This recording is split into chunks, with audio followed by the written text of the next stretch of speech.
नमस्ते सभी को। आशा करती हूँ आप सब स्वस्थ होंगे और अच्छे से पढ़ाई कर रहे होंगे मन लगाकर और अपने बेहतर स्कोर की तरफ बढ़ रहे होंगे। तो आज आप लोगों के लिए मॉडल पेपर सेट 2 मैं फिजिक्स का लेकर आई हूँ, जिसमें कि आप लोगों को 70 ऑब्जेक्टिव क्वेश्चंस करवाऊंगी और आप लोगों को बताइए कि 35 आप लोगों का किया जाता है। तो वो वैसे बच्चे जिन्होंने अपना सिलेबस कंप्लीट नहीं किया है, तो वो भी हाफ ऑफ द सिलेबस अगर पढ़े हुए हैं तो वो भी स्कोर अच्छा पूरा फुल आउट ऑफ फुल कर सकते हैं। ठीक है, तो हम ज़्यादा आपका टाइम वेस्ट नहीं करेंगे, वन बाय वन करके आपको क्वेश्चंस बताते हैं। इसी तरीके का क्वेश्चंस आपको अपने एग्जामिनेशंस में देखने को मिलेगा। ठीक है, तो पहला क्वेश्चन क्या है, to increase the sensitivity of a potentiometer. Sensitivity of a potentiometer को इंक्रीज करने के लिए क्या करना पड़ता है, length of its wire have to be increase. मतलब कि वायर का जो लेंथ है वो बढ़ा दिया जाता है, तो सेंसिटिविटी जो है पोटेंशियोमीटर का वो बढ़ जाता है। ऑप्शन डी करेक्ट होगा।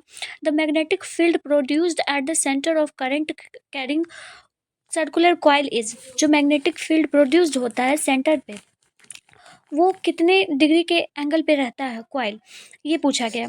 तो वो जो है perpendicular to the plane coil के परपेंडिकुलर होता है, 90 डिग्री पे होता है। ठीक है, ऑप्शन नंबर यहाँ पर आपका बी करेक्ट हो जाएगा। ठीक है, अगला है convex lens is used in. Convex lens जो है वो किस चीज़ में यूज किया जाता है, तो लॉन्ग साइटेडनेस के लिए यूज किया जाता है। ठीक है, कॉन्केव लेंस शॉर्ट के लिए यूज किया जाता है, लॉन्ग कॉन्वेक्स के लिए। ऑप्शन नंबर यहाँ आपका बी करेक्ट हो जाएगा। Unit of linear charge density is. Linear charge density की यूनिट क्या होती है, कूलम पर मीटर होती है। ऑप्शन नंबर यहाँ पर आपका ए करेक्ट हो जाएगा। ठीक है, डायमेंशनल फार्मूला पूछा गया है, intensity of electric field. Formula पता है, आप आराम से डायमेंशनल फार्मूला बता सकते हो। डायमेंशनल फार्मूला आप लोगों से ऑब्जेक्टिव में पूछा ही जाएगा। ठीक है, तो MLT का पावर -3 A का पावर -1 जो है वो इलेक्ट्रिक फील्ड इंटेंसिटी की जो है डायमेंशन है। ठीक है, the value of magnetic potential at a distance r from a pole strength m is. इसमें आपको सीधे सीधे फॉर्मूला पूछा गया है कि जो मैग्नेटिक पोटेंशियल है उसके बीच का डिस्टेंस r है और पोल स्ट्रेंथ m दिया गया है, तो मैग्नेटिक पोटेंशियल क्या होगा, तो magnetic potential mu naught m divided by 4 pi r हो जाएगा। यहाँ पर आपका ऑप्शन नंबर ए करेक्ट हो जाएगा। ठीक है, which of the following is blocked by a capacitor. Capacitor के द्वारा कौन सा जो है वो ब्लॉक किया जा सकता है, तो DC करंट ब्लॉक किया जा सकता है। ऑप्शन बी करेक्ट हो जाएगा। ठीक है, नेक्स्ट क्वेश्चन है, two bulb of 40 watt and 60 watt are connected to 220 volt source, the ratio of their resistance will be. इसमें आपको रेशियो पूछा गया है रेजिस्टेंस का। ठीक है, तो 3:2 का रेजिस्टेंस हो जाएगा। ऑप्शन नंबर यहाँ पर आपका डी करेक्ट हो जाएगा। तो अब मैं आप लोगों को 8 नंबर क्वेश्चन का सॉल्यूशन बताती हूँ, किस तरह से ये क्वेश्चंस बनेगा। बहुत सिंपल क्वेश्चन है। आप लोगों का ये भी एक डाउट होगा कि क्या न्यूमेरिकल क्वेश्चंस बहुत ज़्यादा प्रैक्टिस करने को रहेंगे, तो ऐसा नहीं है। न्यूमेरिकल क्वेश्चंस आप लोगों से छोटे छोटे ही पूछे जाते हैं। ठीक है, आप लोगों का यहाँ पर बल्ब का पावर दे रखा है 40 watt और 60 watt, दो बल्ब दिया गया है। ठीक है, और वोल्टेज आपका V दिया गया है, यानी कि 220 वोल्ट है, और आपसे रेजिस्टेंस पूछा गया है। ठीक है, पहला नंबर क्वेश्चन ये है कि पावर बराबर होता है V² डिवाइडेड बाई R। इसका तो यहाँ से आप समझ सकते हो कि पावर जो है वो इन्वर्सली प्रोपोर्शनल है रेजिस्टेंस के। ठीक है, पावर इन्वर्सली प्रोपोर्शनल है रेजिस्टेंस के। हम यहाँ पर क्या करेंगे कि P1 डिवाइडेड बाई P2 करेंगे। ठीक है, ये किसके बराबर हो जाएगा, तो R2 डिवाइडेड बाई R1 के बराबर हो जाएगा। और ये कैसे होगा कि आपका जो है वो पावर वो इन्वर्सली प्रोपोर्शनल है रेजिस्टेंस के। ठीक है, तो हमको यहाँ पर रेजिस्टेंस चाहिए। ठीक है, मतलब कि रेजिस्टेंस का रेशियो चाहिए, यानी कि R1:R2 चाहिए। ठीक है, R1:R2 चाहिए। तो यहाँ पर क्या करेंगे, ये इतना को सॉल्व करके हम यहाँ पर निकालेंगे कि R1 डिवाइडेड बाई R2 बराबर क्या हो जाएगा, ये R1 इस साइड चल जाएगा। ठीक है, और ये R2 इस साइड चला आएगा, तो क्या होगा, तो R1 के सामने आ जाएगा P2। ठीक है, और R2 के सामने आ जाएगा P1। ठीक है, तो R1 के सामने आ गया ये और इसके सामने आ गया ये। तो यहाँ पर क्या करेंगे कि P2 का वैल्यू कितना है हो जाएगा, P2 का वैल्यू 60 watt है। ठीक है, P2 का वैल्यू 60 watt है और P1 का वैल्यू जो है वो 40 watt है। इन दोनों का जब आप रेशियो निकालोगे तो 3:2 रेशियो आ जाएगा। और जो जैसा कि मैंने आपको बताया कि ऑप्शन नंबर यहाँ पर आपका डी करेक्ट हो जाएगा। ठीक है, सिंपल सिंपल क्वेश्चंस रहते हैं इसके। ठीक है, अब 9 नंबर क्वेश्चन है डी ब्रॉगली वेवलेंथ इज, इसमें से डी ब्रॉगली वेवलेंथ जो है lambda is equals to H upon M B होता है। लाइट ईयर बराबर कितना होता है, लाइट ईयर बराबर 9.46 इंटू 10⁻15 एम होता है। ऑप्शन नंबर ए करेक्ट हो जाएगा। ठीक है, अगला क्वेश्चन है spherical mirror is immersed in water, it's focal length will be. कोई स्फेरिकल मिरर है, उसको वाटर के अंदर डाला जाता है, तो उसका फोकल लेंथ जो है वो बराबर ही रहता है स्फेरिकल मिरर का। ऑप्शन सी करेक्ट हो जाएगा। For same wavelength of electron and photon, which physical quantity will be same? Electron और फोटोन के लिए वेवलेंथ सेम है, तो कौन सी फिजिकल क्वांटिटी जो है वो बराबर होंगी, तो मोमेंटम जो है वो बराबर होंगी। Option C correct. 13 number question है the impurity element used for P type semiconductor is, P type semiconductor में कौन सा इम्प्योरिटी एलिमेंट यूज किया जाता है, तो बोरोन यूज किया जाता है। ऑप्शन नंबर ए करेक्ट हो जाएगा। ठीक है, the phase difference between electric wave and magnetic wave, electric wave और मैग्नेटिक वेव के बीच में फेज डिफरेंस कितना होता है, तो वो होता है 0 फेज डिफरेंस होता है। ऑप्शन नंबर डी सही हो जाएगा। ओके, अगला है the formula for magnetic energy density for a solenoid, solenoid का फॉर्मूला यहाँ पर बताना है आपको मैग्नेटिक एनर्जी के डेंसिटी के टर्म में, तो B square divided by 2 mu nought होता है। ऑप्शन ए सही हो जाएगा। What is mainly measured by photo potentiometer, potentiometer जो है वो किस चीज़ की मेजरमेंट के लिए होता है, तो पोटेंशियल डिफरेंस के लिए। ऑप्शन नंबर सी सही हो जाएगा। ठीक है, 17 नंबर है electrical field lines provide information about, electrical field line जो है वो हमें प्रोवाइड करती है किस चीज़ के बारे में, तो फील्ड स्ट्रेंथ के बारे में, नेचर ऑफ चार्ज और डायरेक्शन, इन सभी चीज़ों के बारे में ये फील्ड लाइन यानी कि जो भी इलेक्ट्रिकल फील्ड होती है, ये सब कुछ ये हमें सब चीज़ के बारे में बताता है, nature of the charge, field strength, इन सभी चीज़ों के बारे में। तो यहाँ पर ऑप्शन नंबर डी सही हो जाएगा। The force acting on per unit charge is called, जो फोर्स एक्टिंग होता है पर यूनिट चार्ज को हम लोग इलेक्ट्रिक फील्ड कहते हैं। ऑप्शन सी सही हो जाएगा। एफ पर मीटर यहाँ पर इसका यूनिट हो जाएगा। ऑप्शन नंबर बी करेक्ट हो जाएगा। Sum of charges on collecting plate and condensing plate of charge capacitor is, कितना सम होता है, तो सम 0 होता है जो भी कलेक्टिंग कंडेंसिंग प्लेट है और कलेक्टिंग प्लेट है उन सभी पे। ठीक है, ऑप्शन ए करेक्ट हो जाएगा। In the uniform electric field exist along X axis then equipotential is along, uniform electric field है एक्स एक्सिस पर रखा हुआ है, तो इसकी इक्विपोटेंशियल जो होगी वो कौन से एक्सिस पे होगा, तो वाई जेड पे हो जाएगा। ठीक है, आप हमेशा इस पे याद रखिएगा, अगर एक्स पे रखा है तो उसका जो हो जाएगा वो वाई जेड पे हो जाएगा, अगर वाई है तो एक्स जेड पे हो जाएगा। इसी तरीके से ये वर्क करता है। ठीक है, which of the following value of N is not possible in relation Q is equals to N E. देखिए, जब भी चार्ज के बारे में पूछा जाएगा तो जो चार्ज है वो कभी भी क्या बोलते हैं फ्रैक्शन में नहीं होगा, फ्रैक्शन और पॉइंट में नहीं होगा। ठीक है, ये याद रखिएगा। तो यहाँ पर आपका जो है ये फ्रैक्शन में दे रखा है 4.2, ऑप्शन सी करेक्ट हो जाएगा। Electrical capacitance of earth of radius R, electrical capacitance कितनी होगी इसकी, तो 4 पाई एप्सिलॉन नॉट आर हो जाएगा। ऑप्शन नंबर बी करेक्ट हो जाएगा। ठीक है, ऐसा unit of self inductance is, self inductance का हेनरी ऐसा यूनिट होता है। ऑप्शन डी सही हो जाएगा। किलोवाट आवर जो है वो किस चीज़ की यूनिट है, तो ये एनर्जी की यूनिट है। बहुत सिंपल सिंपल क्वेश्चन ही इसी तरीके से आपके परीक्षा में भी पूछा जाएगा। How many different resistance are possible with 2 equal resistors, different के साथ 3 मतलब कि 2 इक्वल रेजिस्टर्स दे रखा है, तो रेजिस्टेंस जो हो जाएगा वो 3 पॉसिबल हो जाएगा। ऑप्शन नंबर बी करेक्ट हो जाएगा। The length of a conductor is halved, its resistance will B, अगर कंडक्टर का लेंथ जो है वो हाफ कर दिया जाए तो उसका रेजिस्टेंस जो होता है वो भी हाफ हो जाएगा। ऑप्शन नंबर ए करेक्ट हो जाएगा। ठीक है, क्योंकि ये दोनों डायरेक्टली प्रोपोर्शनल होते हैं, आर और एल। ठीक है, power of an electric current is, power of electric current कितनी होती है, V square by R. Option C सही हो जाएगा। Which element is used in electric heater, electric heater में कौन सा एलिमेंट को यूज़ किया जाता है, तो नाइक्रोम वायर का यूज किया जाता है। ऑप्शन नंबर डी करेक्ट हो जाएगा। The direction of propagation of electromagnetic wave is, electromagnetic wave का डायरेक्शन क्या होता है, तो पैरेलल होता है टू बी क्रॉस ई। ठीक है, ऑप्शन सी सही हो जाएगा। विच of the following is not a unit of magnetic induction, magnetic induction का इनमें से कौन सा यूनिट नहीं है, ये बोला गया। तो मैग्नेटिक इंडक्शन का ओएस्टर जो है वो उसका यूनिट नहीं है, बाकी ये गॉस टेस्ला ये सब कुछ मैग्नेटिक इंडक्शन का यूनिट है। ठीक है, value of angle of dip at the earth's magnetic pole is, earth's magnetic pole पे एंगल ऑफ डीप कितना होता है, ये भी क्वेश्चन कल पूछिए, आपको बताया थे तो यहाँ पे 90 डिग्री होता है, ऑप्शन सी करेक्ट होगा। The moving coil galvanometer is based upon the principle of. Moving coil galvanometer किस प्रिंसिपल पर, किस सिद्धांत पर बेस है? तो इंटरेक्शन ऑफ करंट और मैग्नेटिक फील्ड, करंट और मैग्नेटिक फील्ड पे बेस है, ऑप्शन नंबर बी सही हो जाएगा।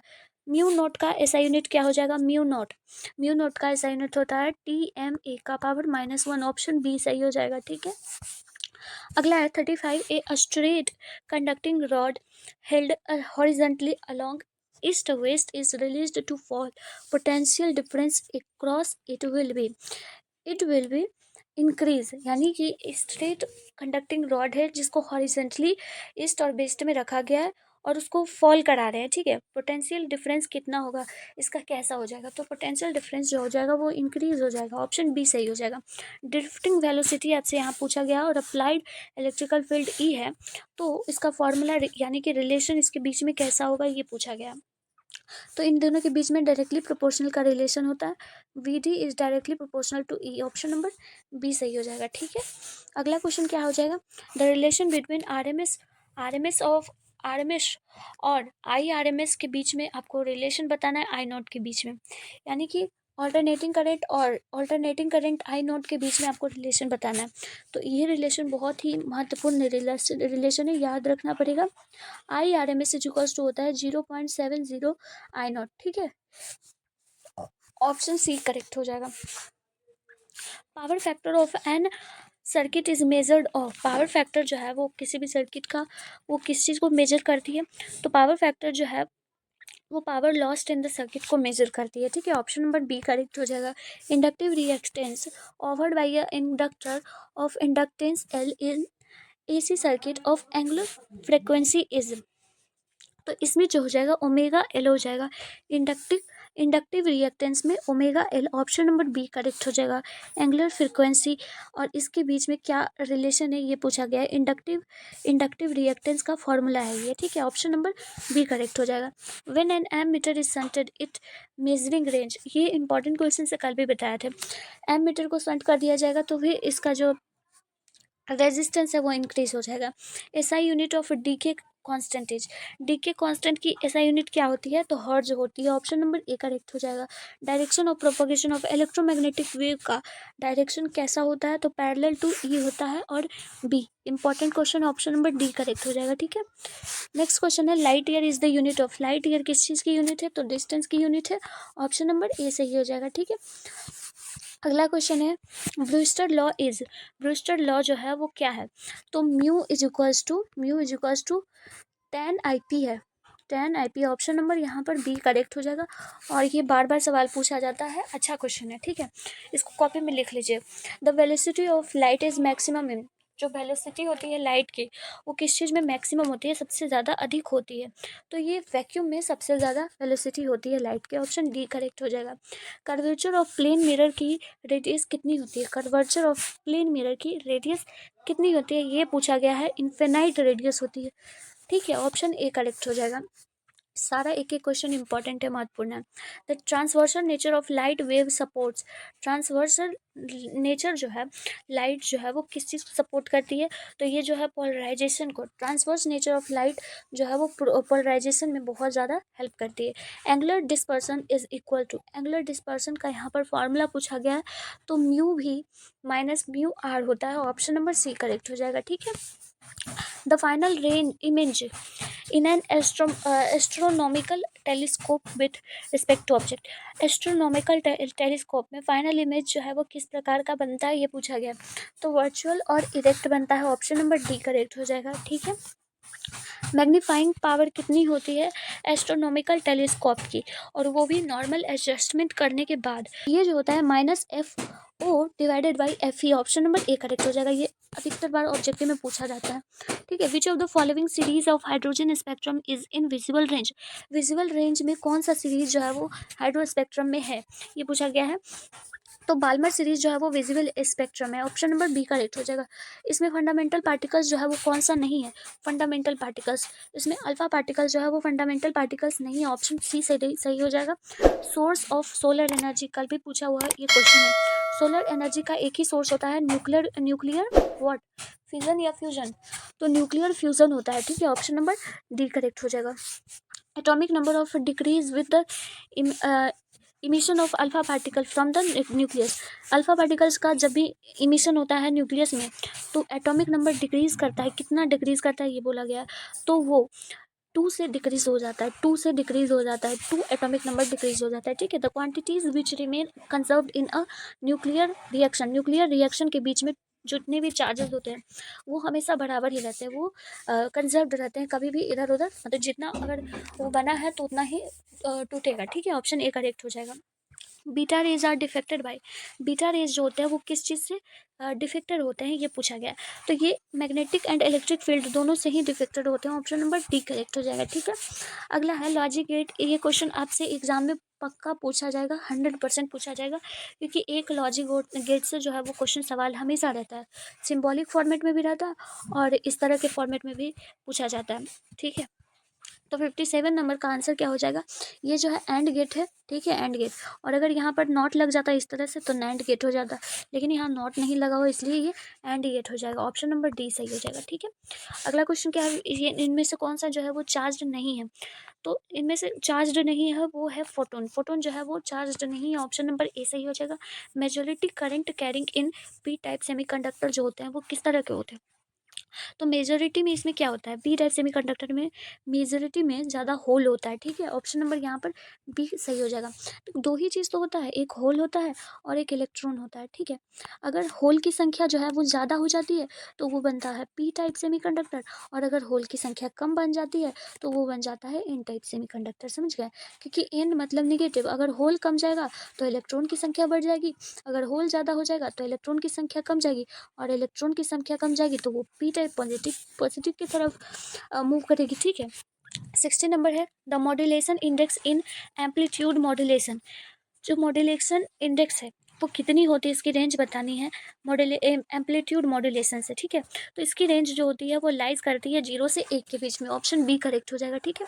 The length of N astronomical telescope for normal adjustment is, astronomical telescope की लेंथ कितनी होती है नॉर्मल एडजस्टमेंट के बाद, ठीक है। तो इसकी जो होती है F0 नहीं FO plus FE, option number D correct हो जाएगा। दोनों को जोड़ दिया जाता है, ठीक है। The wave front due to a point source at a finite distance from the sources. Wave front जो होता है वो किसी भी पॉइंट सोर्स से फाइनाइट डिस्टेंस पे वो सोर्स जो होता है वो किस तरह का बन जाता है, जो भी वेव फ्रंट दूर से अगर आ रहे हैं तो वो किस तरह का बन जाता है, तो वो स्फेरिकल बन जाता है पॉइंट सोर्स से। पॉइंट याद रखिएगा, यहाँ पॉइंट दिया गया है, ठीक है। ऑप्शन नंबर यहाँ पर आपका ए करेक्ट हो जाएगा। Diffraction was discovered by, diffraction जो है वो ग्रीमाल्डी के द्वारा ही डिस्कवर्ड किया गया, खोजा गया। विच of the following is used in optical fibre, optical fibre में किस चीज़ को यूज किया जाता है, तो TIR को यूज किया जाता है। टोटल इंटरनल रिफ्लेक्शन के कारण ही ऑप्टिकल फाइबर की यूजमेंट होती है, ठीक है। ए short sighted person use for clear vision, clear vision के लिए शॉर्ट साइटेड पर्सन जो है वो किस तरह का लेंस को यूज करेंगे, तो वो कॉन्केव लेंस को यूज करेंगे, ऑप्शन बी सही हो जाएगा। और ये पीछे क्वेश्चंस पढ़ा चुकी हूँ। The rest mass of photon is, जो रेस्ट मास होता है फोटोन का वो 0 होता है, फोटोन का रेस्ट मास 0 होता है, ऑप्शन ए करेक्ट हो जाएगा। De Broglie equation state, de Broglie equation जो है वो क्या बताती है, तो ये ड्यूअल नेचर को बताती है, ठीक है। ड्यूअल नेचर ऑफ लाइट को बताती है, मतलब कि लाइट के दो प्रकार के नेचर होते हैं, ठीक है। Charge of photon electron, photo electron पे कितना चार्ज होता है ये पूछा गया, तो इनमें से कोई नहीं है। फोटो इलेक्ट्रॉन पे चार्ज कितना होता है आप लोग मुझे नीचे कमेंट सेक्शन में बताइए, ठीक है। ऑप्शन नंबर यहाँ पर आपका डी करेक्ट हो जाएगा। The energy of emitting photo electron depends on, जो एनर्जी इमिटेड होता है फोटो इलेक्ट्रॉन पे, फोटो इलेक्ट्रॉन से, तो वो किस चीज़ पर डिपेंडेंट होता है, तो ये वेवलेंथ ऑफ लाइट, मतलब कि लाइट की जो वेवलेंथ है उस पर डिपेंडेंट होता है, ऑप्शन बी सही हो जाएगा। Kirchhoff second law of conservation जो है वो किस चीज़ के ऊपर बेस है, तो ये एनर्जी के ऊपर बेस है। लेंज लॉ किस चीज़ के ऊपर बेस है, ये आप लोग मुझे कमेंट सेक्शन में बताइए, ऑप्शन यहाँ पर आपका बी करेक्ट हो जाता है। और आपको मैं 70 क्वेश्चन जो है वो इंपॉर्टेंट 70 क्वेश्चन करवा चुकी हूँ मॉडल पेपर का। एक एक क्वेश्चन इसका इंपॉर्टेंट है, इसी तरीके से इसी प्रकार से आपके परीक्षा में क्वेश्चन पूछा जा सकता है। कहीं से भी क्वेश्चन इससे भी रिपीट आपसे एग्जामिनेशन में हो सकता है। प्रीवियस ईयर क्वेश्चन अच्छे से लगा लीजिए, और कुछ नहीं, न्यूमेरिकल के लिए ज़्यादा आप लोग टेंशन मत लीजिए, फिजिक्स में ज़्यादा न्यूमेरिकल नहीं पूछा जाता है। 1-2 पूछा जाता है तो वो भी चॉइस बेस्ड आप सभी के लिए रहता है, तो उसमें ज़्यादा टेंशन नहीं लेना है, ठीक है? तो मिलती हूँ फिर मैं नेक्स्ट वीडियो में, तब तक के लिए आप लोग पढ़ाई करते रहिए।